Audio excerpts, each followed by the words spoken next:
As we take a few more seconds to let people come in, and we're going to get started right away. I want to be respectful of your time. But if you do have a chance to type that in there, just want to make sure you're going to get everything that you wanted to from this webinar. Yeah. In the meantime, I might go ahead and talk about a little bit of preliminary stuff. So, let's see. So we're going to be recording this webinar, and then we're going to post a recording of the webinar on the website. So if you leave your camera off and mute yourself, you're not going to appear in the recording. If you do turn your camera on or unmute yourself, you might appear in the recording. So just so you are aware that that's going on. We do want to make the recording available to people that couldn't make it. So just so you know, unless you're asking a question, we would ask that you do stay on mute, just so we don't have too much background noise going on in here. If you have any questions as you go along, please go ahead and use the chat function in Zoom, and then I can ask if you want to clarify your question if we don't understand it, or we'll try and answer all the questions that we can from the chat. And above all, let's agree to be respectful and positive while we're all on this call, so everybody can have some fun as we go through things. All right, and with that down, I would like to move along, and we'll get this thing started, kicked off. So here we're talking about a resource spotlight for MathWorks Math Modeling Challenge. And specifically today, we're going to talk about solution templates. So we'll go through a bunch of information about that. My name is Karen Bliss. I am the M3 Challenge Program Director, and I work for Society for Industrial and Applied Mathematics. So we support this program. Also here on the call today is Tanya Corravilla. She is technical lead for student competitions at MathWorks, and I'm so grateful that she's here. She's going to talk about the MATLAB live script template. And the other person on the call from Society for Industrial and Applied Mathematics is Melissa Pascal. So she'll be behind the scenes monitoring that chat for me and interrupting me if I don't answer the questions. So we can make sure that we answer all of the questions that you have as we're moving along. Thank you for being here, Melissa. And with that, then let's talk about what we're going to do. Just a brief overview of what's going on. First, we'll just talk generally about M3 Challenge. Then we'll talk about so M3 Challenge, you're going to come up with a solution paper. We're going to talk just a little bit about what are the guidelines for that paper. I think that'll make the discussion of the templates a little bit easier, so you can understand why the templates are as they are. We'll talk about a handful of other resources that might be of interest to you, and then we'll have time for some questions and answers. So that's our plan for how this webinar is going to go. So let's start in general with an overview of M3 Challenge. So M3 Challenge is a free competition. There's no fees for registering or participating in the challenge. Who's eligible is high school juniors and seniors in the US and sixth forms in England and Wales. It is an internet-based competition, so you can do it from school, from home, whatever works for you. You just need internet access, and that makes you eligible for scholarship awards totaling more than $100,000. That's 75,000 pounds or more, and that's what we award every year. So there's those scholarship awards that are up for grabs every year. Other things to know about the challenge, it's a team-based competition. So a lot of math competitions are just you by yourself working on a few questions. This particular one happens to be team-based. So it's kind of a lot of fun to be able to do math with your friends. So teams of 3 to 5 students, make sure you register by February 21st. And challenge weekend is from Friday, February 28th. Through Monday, March 3rd. During that time, you would pick out a 14-hour window that you would like to work. So maybe you've decided you're going to work on Saturday and you want to get started by 8 a.m. you have 14 hours from the time that you download the question. And so yes, you don't get to know what the question is until challenge weekend. And sometime during challenge weekend, you'll download the question, and then you will, well, the challenge question itself typically has 3 parts.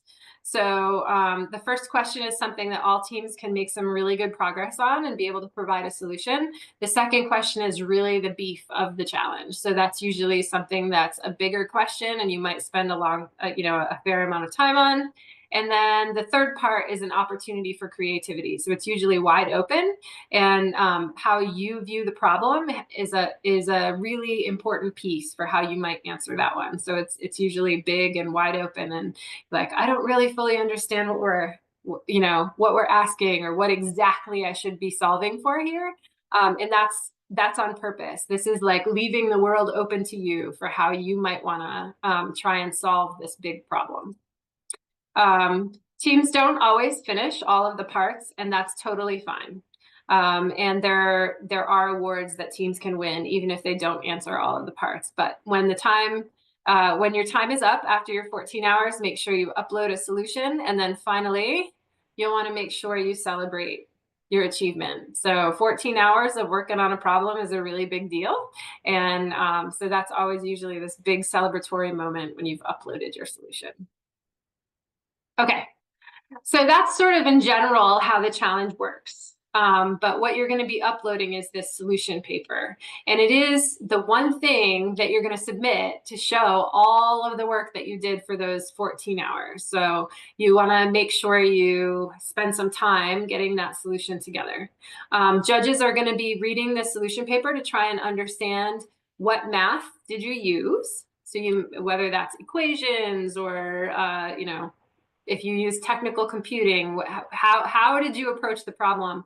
But very importantly, and you'll notice I made it bigger here, is why. Why did you choose that math? So judges really want to know, what your input was in all of this stuff. And then what results did you find? So the solution paper is pretty important. If you want to know more about the actual, like a lot of the details, a good place to head is over to the official rules and guidelines for the challenge. And maybe Melissa will drop the link to the official rules and guidelines into the chat for you if you want to look at them. They're quite long. There's a bunch of hyperlinks up at the top of the paper. At the top of the page. And so So when you get onto the official rules and guidelines page, there's a bunch of links at the top. The one that we're sort of talking about today is this one. That's the preparation of the solution paper. So if you want to head straight there, you could click on that link. At some point, you'll need to click somewhere to acknowledge that you have read all of the rules and guidelines. They're kind of long, but there's a lot of good information in there. So you want to look at all of them. But in general, if you want to, even if it's during challenge weekend, if you want to check, like, I can't remember, were we supposed to include this? Were we not? This is where you would know to know exactly what needs to go into that final solution paper. So the rules, the stuff we're talking about today, all of it is there and then more. Okay. More about I just said this. This is the link to the rules and guidelines, so you'll know exactly where to go to find that. Highlights, the paper should be typed in English. We recommend 1-inch margins and an 11-point simple readable font. Again, judges are looking these things over, so you want to try and make it easy for them to read things. So make sure you choose a font that's relatively straightforward. Recommend 20 pages or fewer, not including citations. Okay, so you may end up doing a lot of research to figure out how you might want to answer this question. Keep track of that research as you go along and make sure you cite anybody else's ideas that you're using. Or data that you're using that we haven't provided. So all of those you would want to include as citations. Those don't count toward that recommended 20 pages. So those you can have as many pages of that as you like. The first page, of the solution should be a summary, sometimes called an executive summary. So we'll go through that when we look at some of the templates. And then finally, when you're done writing, you'll want to convert your solution, convert your paper to a PDF form, and that's what you'll upload. Okay. Make sure I said everything that I wanted to say. All right, so you are perfectly welcome to start with a blank Word document or a blank Google document or whatever document you want, and just go ahead and start working a solution out that way. Perfectly valid way to do this. There's that has been done many, many times over time. But we did want to offer a template that might incorporate some of these requirements in for you. So if you want to kind of get a head start, you might consider using one of these solution templates. And we do now have 3 solution template options, and they appear on this page, which again, maybe Melissa will drop in the chat for us. So here's, this is a screenshot from that page. There's 3 different solution templates. We have a MATLAB live script template, a Word template, and then one in LaTeX, which I'll talk about briefly at the end. I'm probably not going to say too much about that. So what we're going to do is talk through these 3 solution templates one by one, starting with the Word document. So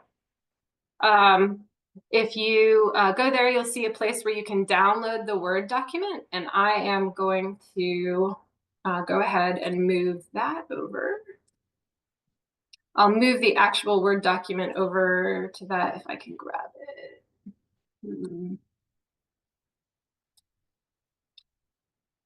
Where are you? There we go. I'll move it over here. Okay, so if you download the solution template, can I get confirmation from someone? Does this look okay? Look good, Melissa? Can you see that on the page all right? Okay. All right, so if you download the solution template, this is what you should have. I've opened it in Microsoft Word. You should be able to open it if you don't have Microsoft Word and you want to use Google Docs. It should open just fine there. The formatting may be not exactly the same. I can't promise that. But in general, I think most of it will translate over. This intro page is something that is just trying to give you some information about the template itself. And so there's a reminder here that you're going to want to put your team ID in the header. And so that's up here in the header part, insert your team ID.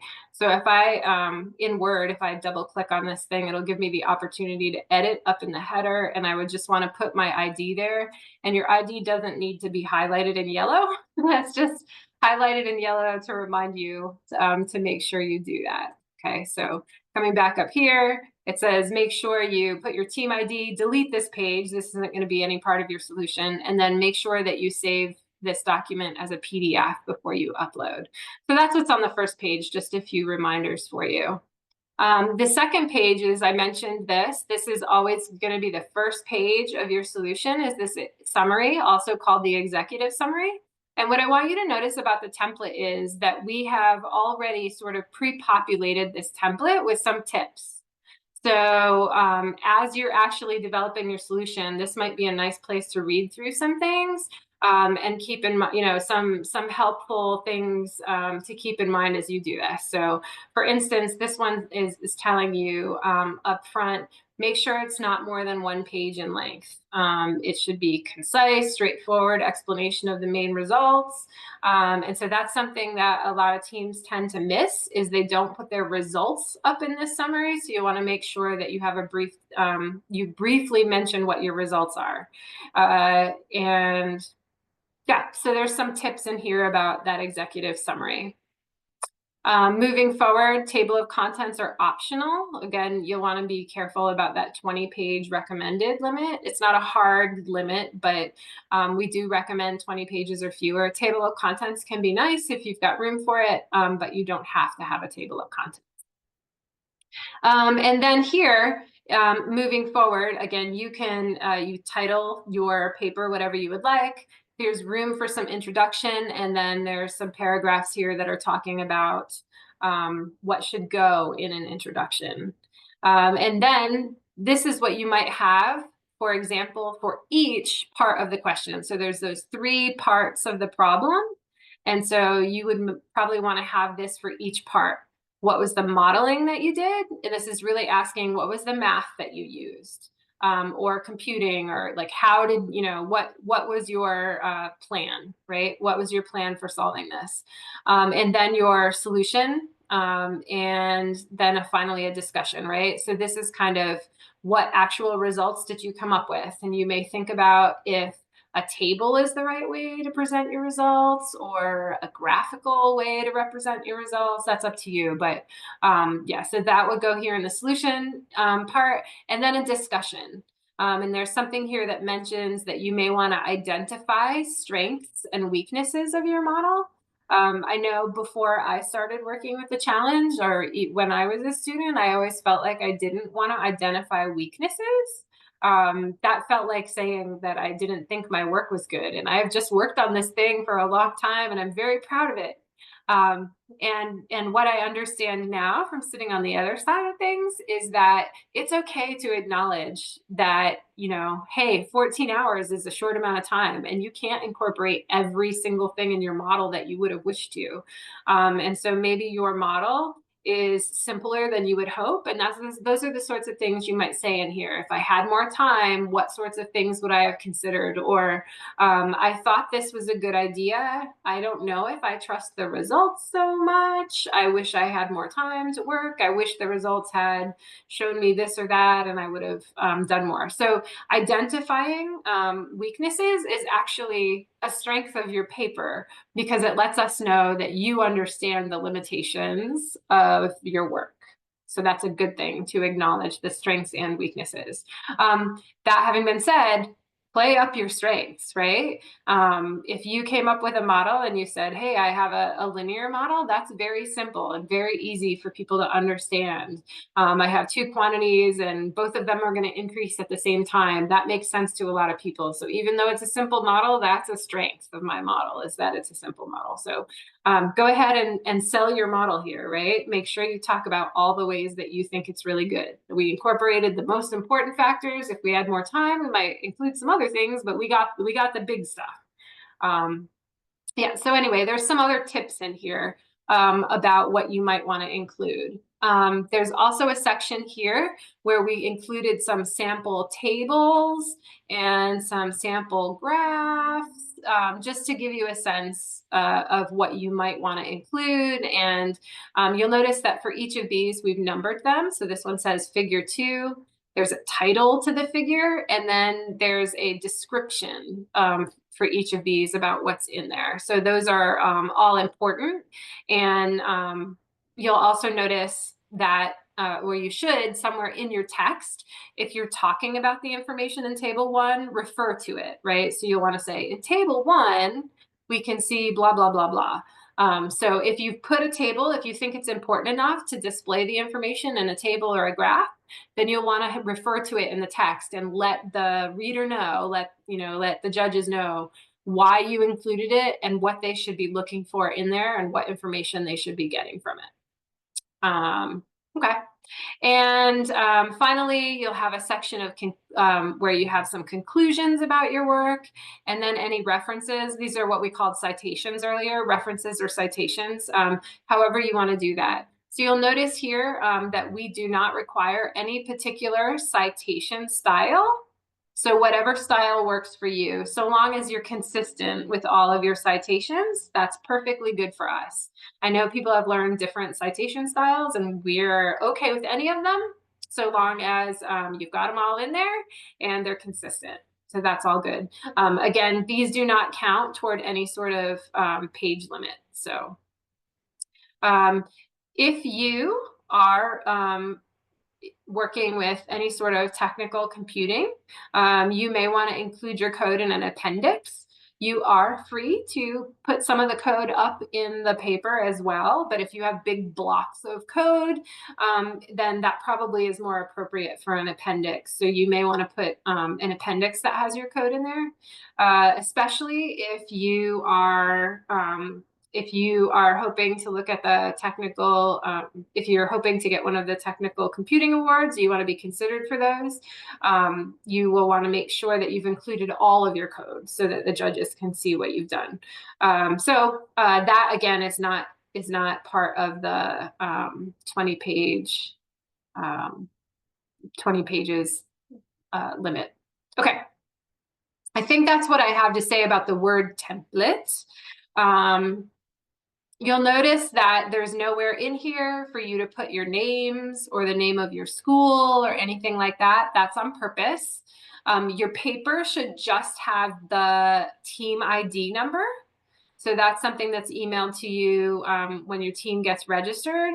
So you'll just put that team ID number up here and not anybody's names. That way judging is blind. Judges don't know who you are or what school you're from or anything like that. And so all they're judging on is every paper is equal.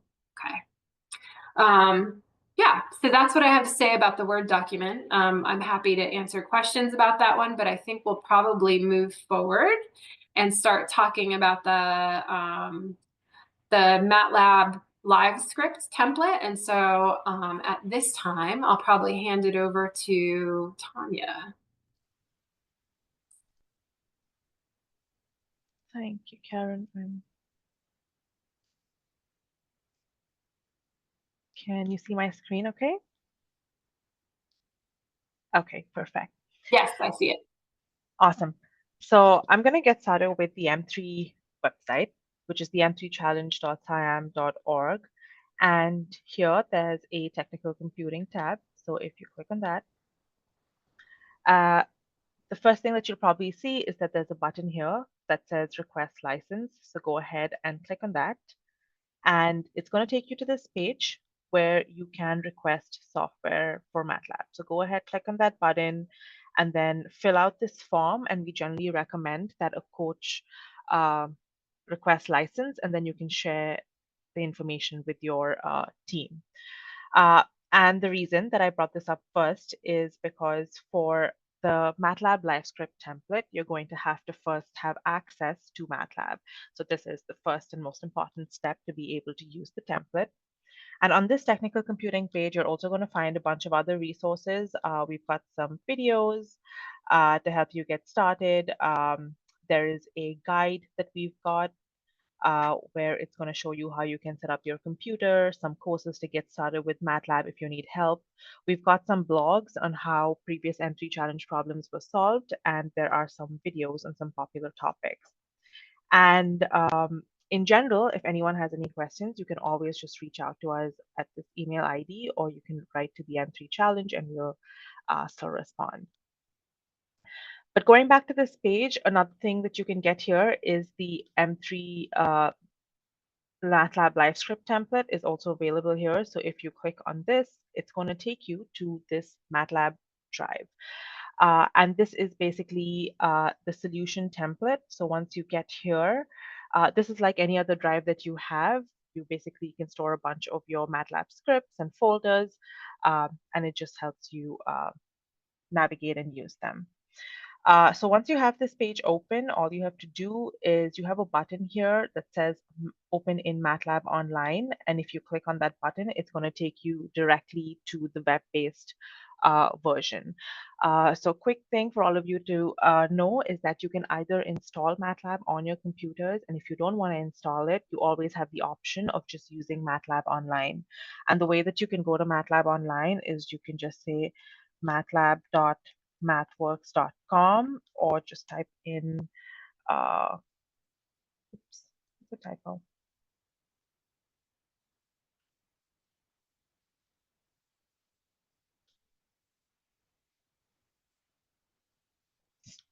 Still wrong spelling.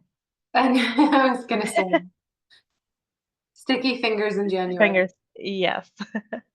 It's going to bring you to this page, and you'll be able to find all the files that you have on your MATLAB drive here. So you can go ahead and click on that, or you can just say Open MATLAB Online. I already have mine open, so this is how MATLAB Online looks. And once you click on that, the solution template should open up immediately. But just in general, for those of you who haven't used it before, this is the MATLAB environment. And right here, you've got something that's called as the tool strip. There's a bunch of tabs at the top. There are a bunch of buttons here, some of which I'm going to show you. And then over here, you have something that's called files, which is basically where you can find all the files from your MATLAB drive. And so you can click on files, and then that's how you open out your live scripts here. You have something called the workspace here right at the bottom. So anytime you have any kind of variables, that's where you're going to be able to see it. And a quick note, in case you press something and you don't know what you did, always just go back to the Home tab. There's a button here that's called Layout, and you can always just select the kind of layout that you want to choose. 2-column, 3-column, however you like it, you can go ahead and you can do that.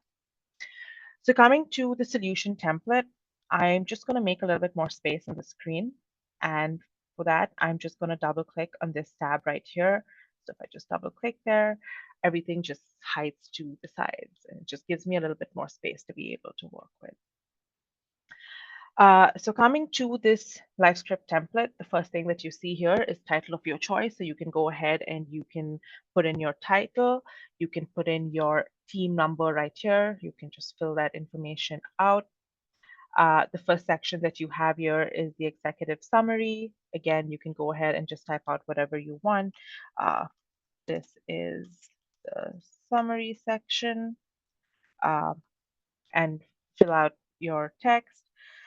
Similar to the Word doc template, you've got question 1, 2, and 3. And under each question, you can obviously put in whatever text you want. You can fill out the model part, the solution, the discussion, and sensitivity analysis if you choose to do that. Basically, you can just put in all of the text that you would normally put in your solution paper.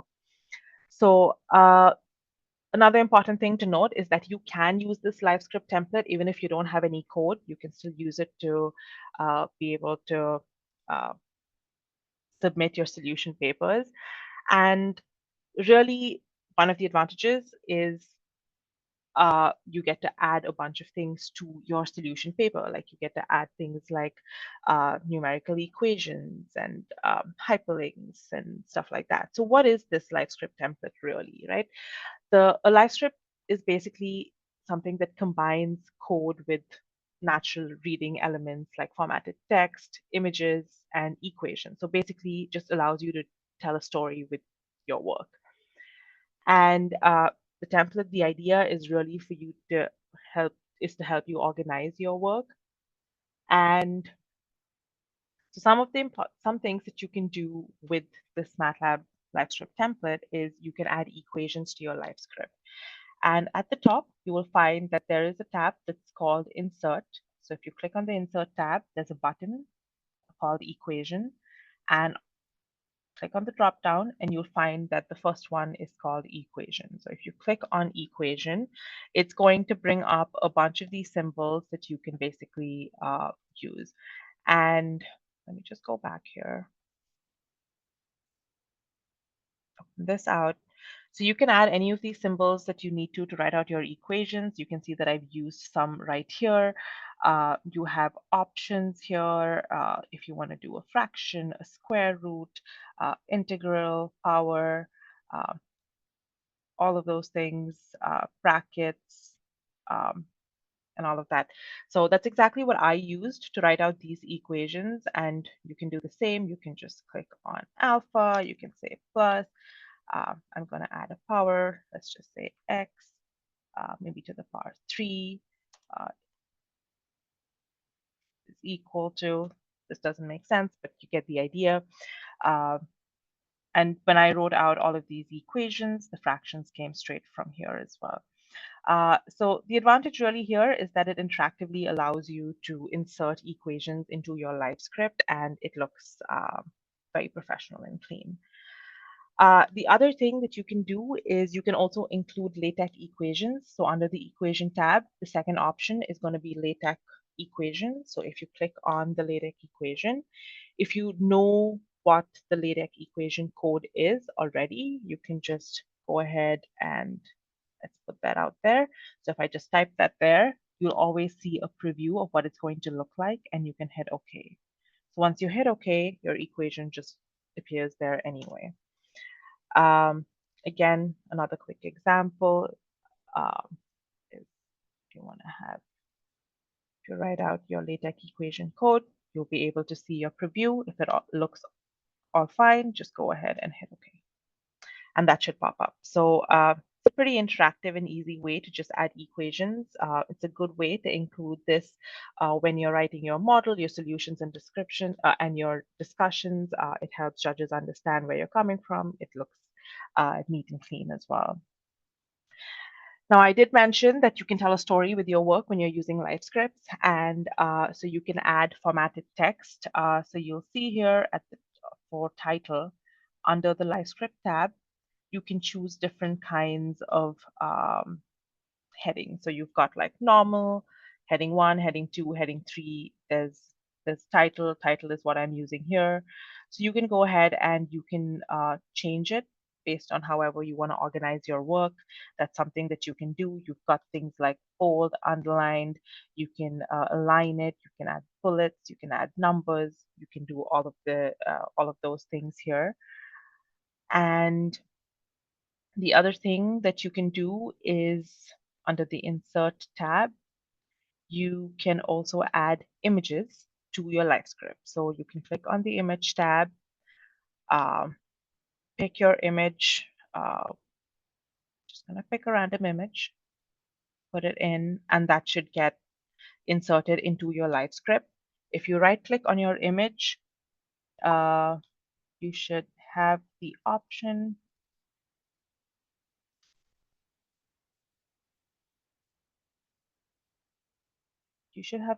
to edit it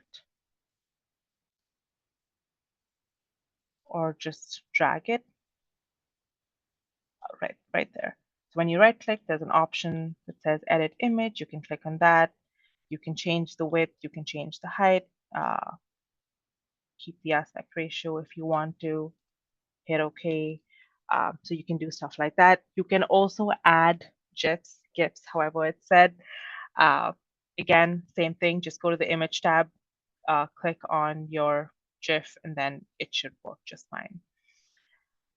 So that's how you add images. The other thing that you can do is, again, under the Insert tab, you'll find Table. You want to add a table. You can choose the size of your table, add a table. You can add things like name, age, I don't know, total, and then you can go ahead and fill that out however you'd like. So if you want to add a table, you can go ahead and do that. The other thing that you can do is you can add a hyperlink. So if you want to add a hyperlink, like I added right here, you say you have some text. I have a text here that says here, I'm just going to hit hyperlink, and maybe I'll go to this page, and I'll put the URL in and hit OK, and that gets hyperlinked right there, right? So that page is going to come up for me. So this is useful if you want to hyperlink something, some information, anything that you find, whatever you need, go ahead and you can do that. And in general, if you need more information on any of these things that I just showed you, like inserting equations or formatting text, I've linked it right there. So it's going to take you to the documentation page where you will find more information on how this was done in case you forgot how I did it. You can always check this out. You can also check out the examples tab, and there's going to be a couple of examples on how it's done for different things. So make sure you check those out. And similarly, you can do the same thing for question 2, and you can do the same thing for question 3. And then obviously for your conclusion as well. Coming to references, again, it's not a part of your 20-page limit, which is the most important thing for you to know. When you're citing your sources, maybe hyperlink is a good thing for you to use if you want to be able to point to a paper or something of that sort. So feel free to use hyperlink. It's one of the places that you probably can do it. The next section is the code appendix, and all we did until now is the basic template. The next part, starting code appendix, is the optional part. And all teams have the option to use any kind of programming language other than a spreadsheet if they need to. It's not something that's required, but if you do use it, you do become eligible for the technical computing award. And again, this is not included in your 20-page limit, so something important for you to remember. So all this while, all we've been doing is we've been using text. Coming to code, you'll find that under the Live Editor tab, I have something called text here. That's what we've been using. And then there's a button here that's called code. So every single time that you want to add code, you will click on the code button, and that's going to open out this gray tab for you. And I'm just going to show you a couple of quick things that you can do. And a common thing that you're probably going to do for the M3 challenge is you're probably going to export some data, let's say maybe from Excel. And again, you can do this pretty interactively if you want to just go ahead and hit the Insert tab right on the top. And then you will find that there's a button here that's called Task. And under Task, you will find that there's another button that's called Import Data. So if you click on that, it's going to open out this task for you, and you can browse from your MATLAB drive. You can kind of pick any kind of file. I'm going to pick out this Excel file that I had populated already. It's actually from one of the webinars that we do for the M3 challenge, the CATS webinar. So I can just hit open, and you will find here to the right that my cat pop table just got populated. And again, you can choose the type. So I just imported it as a table. You can do it as a timetable, as vectors, array, cell array, and so on. That's totally up to you. If you want to get rid of this, you can go ahead and you can just hit remove task, and that will be gone. So that's how you can import some data from Excel. If you would like, you can also go to this documentation page, and you will find that it'll also show you how you can do it programmatically. For those of you who don't want to do it interactively, you can also just use the read table command, and you will be able to populate your Excel file in. So make sure you check out the documentation. It's got a bunch of good information that will be helpful. So that is with importing data. Another quick thing that I'm going to show you is how you can plot. Plots are good ways for you to be able to visually show your results and what you're trying to do. So it's a quick example of how you can create a pie chart. And I've just created some dummy data. I've got bakers, and I've got a bunch of names. And then I've got votes, and I have some numbers. And I'm trying to create a table with bakers and votes. And then I'm going to create a pie chart using this table. So I'm going to go back to the Live Editor tab, and then you have a green play button at the top, which is called the Run button. So you can go ahead and you can click on that, and you will be able to see that my table now appears here, TB1, which is the table that I created. And this is my pie chart with all of my information that I provided it. Another thing that you can do is on your right, you're going to find a bunch of icons right here. Right now, I'm looking at all my outputs to the right. If I want to, I can also do output inline, which basically shows me my output right after my code. So it's totally up to you, whatever you'd like and whatever you're comfortable with. So this was one of the plots. Again, I have plot documentation that's linked right here. And there are a bunch of different kinds of plots. So based on whatever you want to use, go ahead and click on it. There's some scatter plots, bubble chart, there's histograms, bars. Again, if you don't know how to use it, just click on this. It's going to take you to the documentation page, and it's going to give you examples. So if you click on it, there's examples with code, which is going to show you how you can do these things. So based on whatever you want to do, feel free to check that out. The other quick thing that I was going to show you with regard to plotting is that when you're plotting, you sometimes want to add more information to your plot, like you want to be able to give it a title, you want to be able to label your axes. It's very, very important. A plot or a graph has no meaning if you don't label your axes. So make sure you always do that. And again, here I just have I'm just trying to create a line plot of sine and cosine between -2 pi and 2 pi. And that's what I've done here. I've added lines of code for the title, for the X label and Y label as well. And then if you click on this figure or the plot that you've generated, you'll find that there's another tab that comes up at the top, which is called figure. So if you click on that, you can also interactively do it. So say you forget to add your X label or Y label. If you click on your plot, you should be able to go to X label and select it, or you can add a legend, you can add grids, you can add a bunch of things like that. I have actually commented out these lines of code, but what these lines of code basically do is if I've got this plot and let's say I want to continue to plot on this same plot, what I'm going to do is I'm going to use hold on and hold off. So these are two functions that basically allow you to continue to plot on the same plot as before. So I'm just going to add, I've got B1 and B2 here. I'm going to just add B3 as well. I'm going to go ahead and I'm going to hit run section, which basically means that it's only going to run this section of code. And now you can see that my plot's got 3 lines. So you can add different plots to the same plot if that's what you want to do.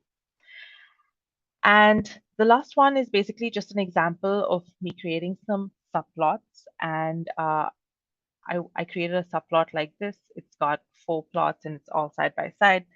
And basically it's what it does here is when it says subplot 2, 2, 1 is basically means that it's got 2 rows, 2 columns, and this is position 1. So this is 2 rows, 2 columns, position 2.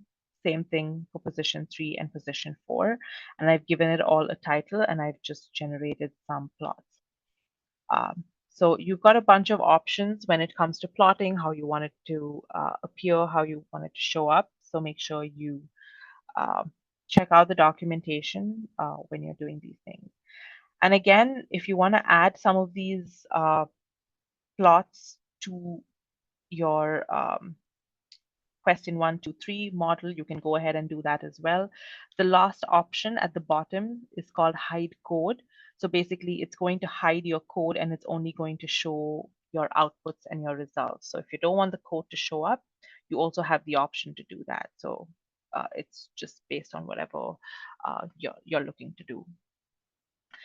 And I think another thing that you can do is under the Insert tab, once you're done with your entire paper, if you want to quickly add your table of contents, you didn't have the time to do that, there's a button here that says Table of Contents. You can click on that, and it is automatically generated for you just based off of the headings that are provided.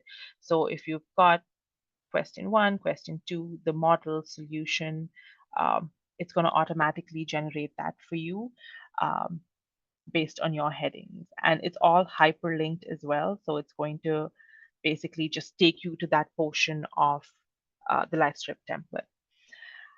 And finally, once you are done with everything, in the Live Editor tab, you have a button that's called Export.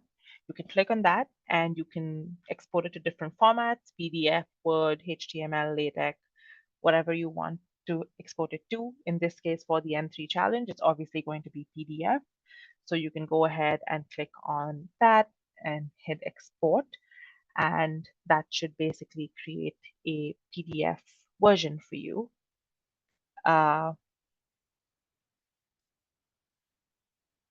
And there you go, your PDF has been created. Your hyperlinks still work. You can click on things, it's going to take you to that page, and your PDF is created, and you can upload it and share it. That's all I had with the LiveScript template. If you have any questions, you can always write to us or send us an email anytime. Wow. Thanks, Tanya. Sure. That's great. All right. I am looking at the time and I am not going to say too much about the LaTeX template, but I do want to make sure I mention it a little bit. Interestingly, are you guys seeing just confirming that you're looking at the screen that has, we're good? Yep. Thank you. Yeah, so that MATLAB template is awesome. It seems like, so you can do code right there, but also if you wanted to, you can kind of use it almost just like a Word document in some ways. But it seems like it has a really nice way to generate a table of contents and all of that. So that's pretty cool. Thank you for sharing all of that stuff with us. I mean, that's awesome. All right, so we've looked at the Word template. I would say, yeah, the Word template is pretty simple to open up and just get started right away. Hopefully you have time to poke around, and now that you've seen some of the features in the MATLAB one, has some really nice features. So if you want to get access to MATLAB and then download that LiveScript template and use that, that's a great option. A third option is a LaTeX template. LaTeX is a software system for typesetting documents, and it is often used by professionals. Lots of professional mathematicians use this. When I was a practicing mathematician, this was the typesetting tool of my choice. So yeah, used by a lot of professionals. But there is a pretty steep learning curve to get used to using LaTeX. So if you have time and you want to use LaTeX, I love it. It is my favorite typesetting tool, but it is there's a steep learning curve. So I wouldn't suggest LaTeX is the right thing to do if you're in the middle of challenge weekend and you think you're looking at one of these templates. This is probably not your go-to. If you haven't used it before, you might want to try a different one. When you download LaTeX, it's going to be a zip file. And then one of them is a file type .tex. That's the LaTeX file itself. And then the other ones are .png, so they're just picture files. And those are just needed because we refer to them in the solution template itself. You are either going to have to figure out how to get a compiling software to go with this. And I'm not going to say anything about that other than the fact that just do an internet search if you want to find a compiling software that works for you. The other option is something like Overleaf, and that's what I'm going to show you right now. So Overleaf is a program that does the typesetting. So this is like what your tech file will look like. It's called main.tech. .tex, right? And so this is what the file looks like. And it's a bunch of instructions. And then there's some sort of compiling thing, almost like compiling computer code. I mean, it is. But what it does is it takes these instructions and it makes a PDF. So that's what's showing up over here on the right side is the PDF that's going to be generated. And so you'll notice it looks a lot like the Word doc, except it is just a PDF. And so the PDF contains all the same pieces that the Word doc did, but the instructions for making this PDF are over here. And so the reason that I said there's a steep learning curve is that there's a whole bunch of commands that you have. So if I want to have like a list of like bulleted points or something like that, I'll have to use begin itemize and end itemize. If I want to have symbols, like mathematical symbols, you might have seen this in what Tanya was showing us when she was talking about LaTeX. There's, if I want to write Greek letters, I type /pi, /theta, /mu, and then it produces those symbols for me. So this is actually, if you get good at it, it's really fast to be able to type equations that way, as opposed to having to pick them off a menu one by one. but there's a learning curve, right? And so, yeah, so that's what I have to say about this. It produces beautiful documents. I love it. This is a template that's really nice if you have already had a little bit experience with LaTeX, or if you decide you want to learn LaTeX because you think it's going to be a tool you might use in the future, I strongly recommend it. If you've never picked it up before, a challenge weekend probably isn't the time to try and figure out what's going on over here. So I think that's probably about all I have to say about the LaTeX template. I'm certainly happy to answer more questions about it, but I don't want to go too far in depth if you're not really considering using it. So I think I'll move on past that. So the LaTeX template is there and it's available for you. I want to go through this briefly, tips for all solutions. It's a good idea to decide what kind of document you want to use before a challenge weekend, right? So maybe you and your teammates are going to talk. Are we going to go with the Word document? Are we going to go with the MATLAB live script? Whatever you pick is going to be just fine. And you don't have to use any of our templates. Feel free to go out on your own and use a tool that works for you. But if you, whatever it is, you probably want to talk about it before challenge weekend. We do have to submit a PDF. So just make sure that you know how to do that. Sometimes it's a save as or a print to a PDF or something like that.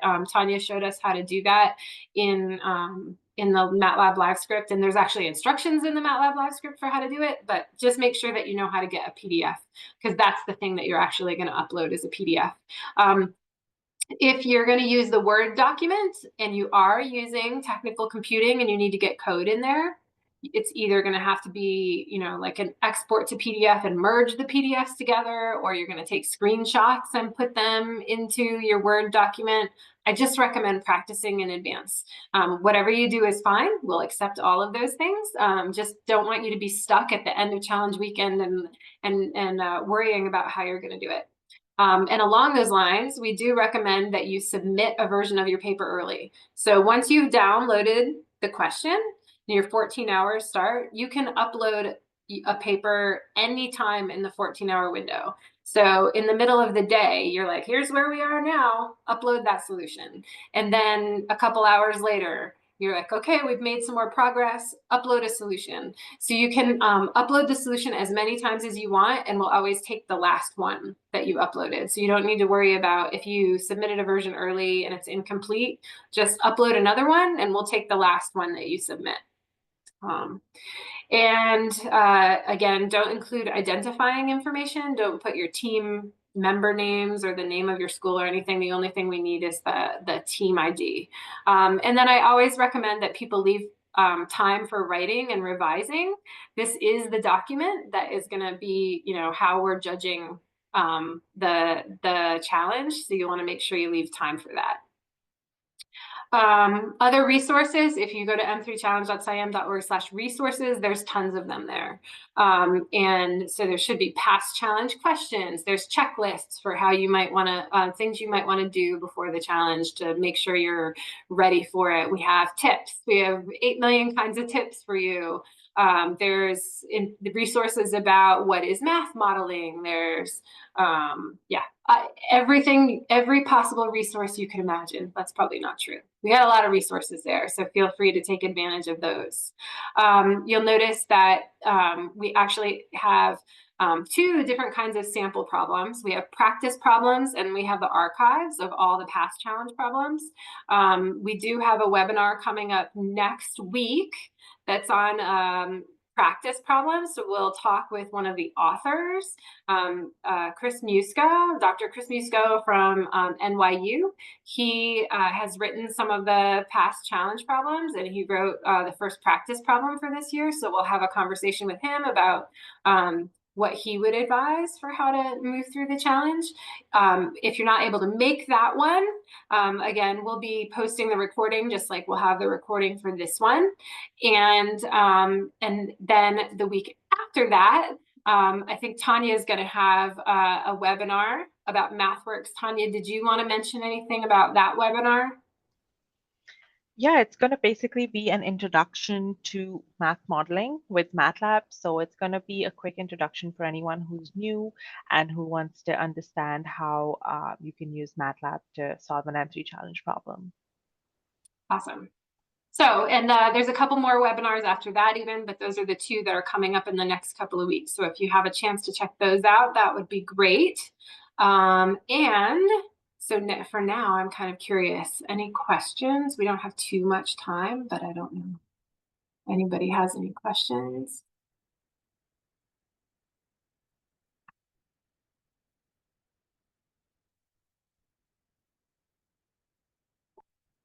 All right.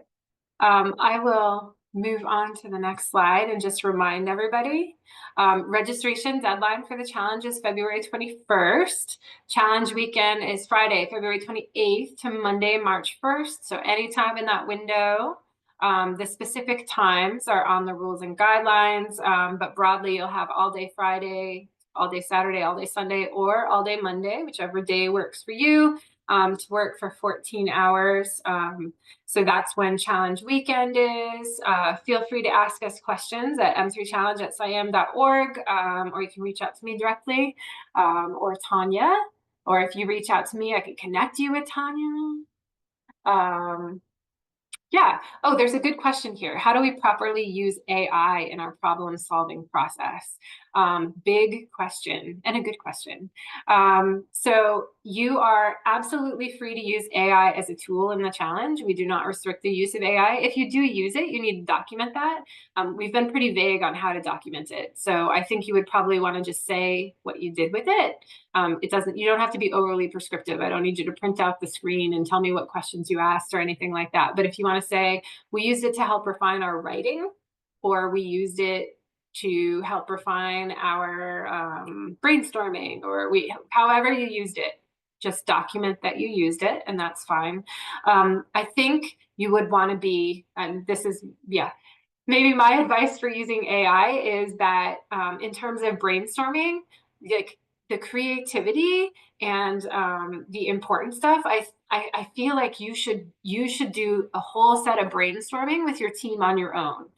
And I almost would guess that you're going to come up with stuff that's better than what would come from AI. And then afterwards, you could ask it, hey, did we miss anything important in our list of factors that we thought that we should consider? I bet it's not going to come up with anything better than what you came up with, but it may miss some of the things that you decided were important. In terms of doing the actual mathematics, the jury's out on that, but I think it's not clear that AI is doing a really amazing job with math. So I would recommend that you not try to use math that you don't know very well. There's no specific type of math that's required in the challenge, so you're free to use the math that you know. And I think your writing is actually better if you use math that you feel really comfortable with. The challenge is you could use it as an opportunity to learn some different kinds of math, but you don't have to. If you use the math that you know and you write about it from an authentic place, I think that writing is going to come across as a lot more authentic, and the judges really value that you understand the math that you know and are using, as opposed to saying, I use this technique, I've never used it before. I mean, these would be your words, but it would be clear. I've never used this before. I don't know how to use it. It's not super, it feels fuzzy and I'm not really sure what it does or what it gives me. That's probably not going to be a strong solution. So you're invited to use it in any way that makes sense for you. I just would use some caution with it and trust yourselves. Trust yourselves more than trying to lean into what it's producing. So that's probably my advice about how to use AI. Everybody probably has their own slants on how to use it. So yeah. All right, we are out of time, so I'm probably gonna close this out at this time. Thank you so much for coming. I really appreciate your time. If you have any questions, please reach out to us. We're super excited about this year's challenge. I'm super excited about this year's challenge problem, so I can't wait until it's released and you all get to see what the topic this year is. Very timely and important, so another good challenge cycle. All right. Thank you.